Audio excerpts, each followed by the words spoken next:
প্রতিটা রুহু, প্রতিটা মানুষ মালাকুল মাউতকে দেখতে পায়। আপনিও দেখবেন, আমিও দেখব।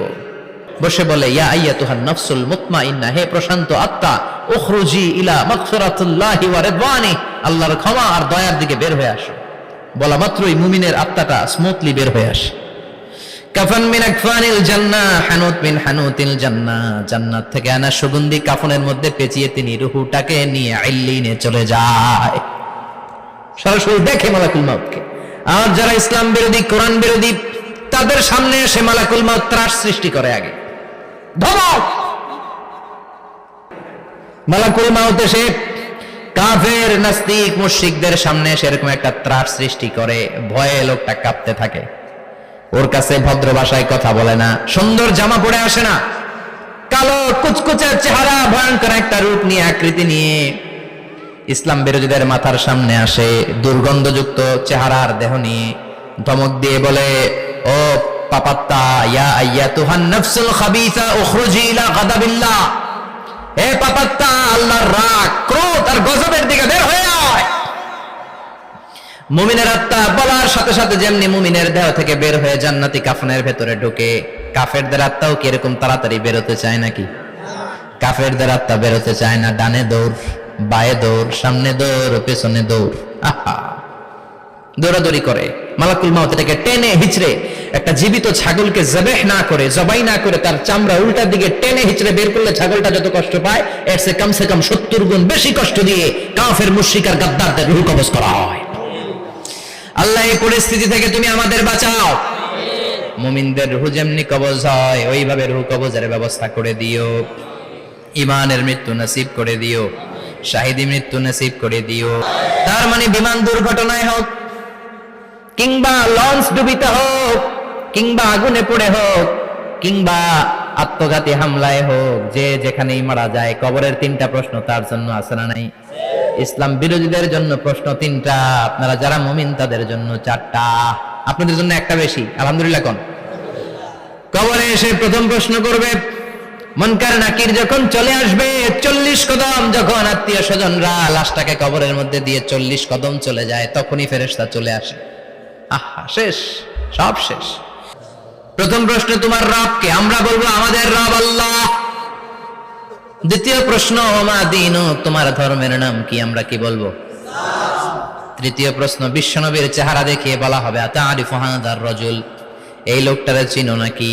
আমরা বলবো চিনি, আমাদের প্রাণের নবী। ঠিক কিনা? বলবে নকল করছো নাকি? কেমনে জানলা? 3টা প্রশ্নের উত্তর তুমি কেমনে বললা? আল্লাহ তোমার রব, ইসলাম তোমার ধর্ম, এই লোকটা বিশ্বনবী, কেমনে চিনলা? আপনাকে তখন বলতে হবে, আমি কোরআন থেকে শিখেছি, আমি হাদিস থেকে শিখেছি, আমি ইসলাম জেনে বুঝে মেনেছি, আমি আন্দাজে কোথাও ঘুরি নাই। চিল্লা এখন ঠিক কিনা? আপনাকে বলতে হবে। এজন্য শিখতে হবে, প্রতিনিয়ত ইসলাম সম্পর্কে জানতে হবে, আখের গোছাতে হবে, জীবনটাকে আলোকিত করতে হবে। চিল্লায় বলেন ঠিক কিনা?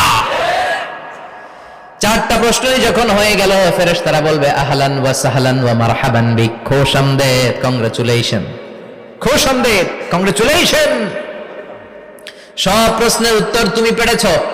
ফায়ুফসাহু লাহু কবরুহু 70 যিরান, আপনার কবরটারে 70 হাত লম্বা করে দেয়া হবে।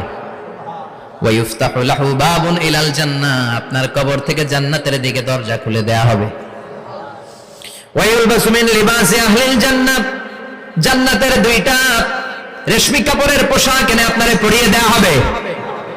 আর বলা হবে, নাম কানাউ মিলা আরুস, ঘুমাও, sleep, you should get some sleep now, তোমাকে লম্বা সময় পাড়ি দিতে হবে, ঘুমাও। কানাউ মিলা আরুস, যেমনি বর বাসর রাতে আরামসে ঘুম দেয়, বাসর রাতে যেমনি বর কনেকে নিয়ে মধুর ঘুম দেয়, তুমিও ঘুমাও, কেউ তোমার ঘুম ভাঙবে না। মালাক ইসরাফিলের, কিয়ামতের জন্য ইসরাফিলের সিংহায় যে ফুৎকার আছে, ওই ফুৎকার ছাড়া কোনো কিছুই তোমার ঘুম ভাঙাতে পারবে না। আলহামদুলিল্লাহ পড়েন।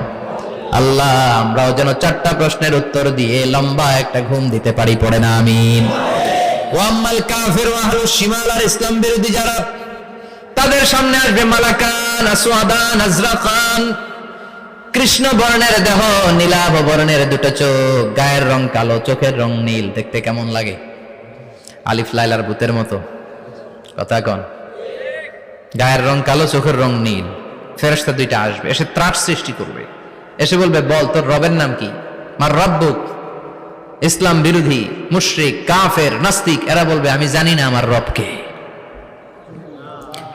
আমি জানি না, আমি তো আজীবন শুধু চেয়ার করেছি, মদ খেয়েছি, আমি ধর্ষণে সেঞ্চুরি করেছি দুনিয়ার বুকে, আমি টেন্ডারবাজি করেছি, চাঁদাবাজি করেছি, আমি মাস্তানি করেছি, আমার দাপটে এলাকার ইসলাম প্রিয়রা বাসায় ঘুমাতে পারে না।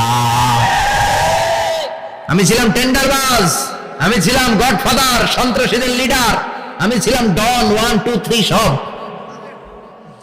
আমি ছিলাম ডনের ডন, আমি ছিলাম মাস্তান রংবাজ, রব টপ কি আমি তো জানি না। লাদ্রি লাদ্রি আমার জিজ্ঞেস করো না।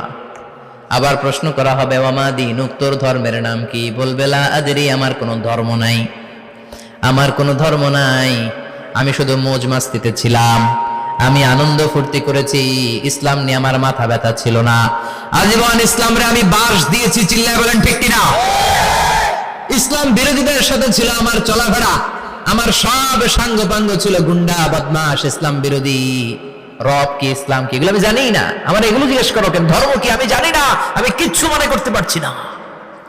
3 নাম্বার প্রশ্ন করা হবে আচ্ছা আরিফ হাদার রাজুল, দেখো তো এই লোকটারে চিনো কিনা? কয় না চিনি না, তবে মনে হয় এই লোকটারে দুনিয়ার বুকে আমি গালি দিতাম, এই লোকটার বিরোধিতা করতাম, ব্লগের মধ্যে এই লোকটার ব্যাপারে কুৎসা রটনা করতাম, এই লোকটার কার্টুন বানিয়ে আমি হিংসা ছড়িয়ে দিতাম, এই লোকটার ব্যাপারে আমি এলাকার মধ্যে অপপ্রচার চালাতাম। ফেরেশতারা বলবে তাই, এই ছিল তো ডিউটি, দাঁড়া এখনই আমাদের খেলা শুরু।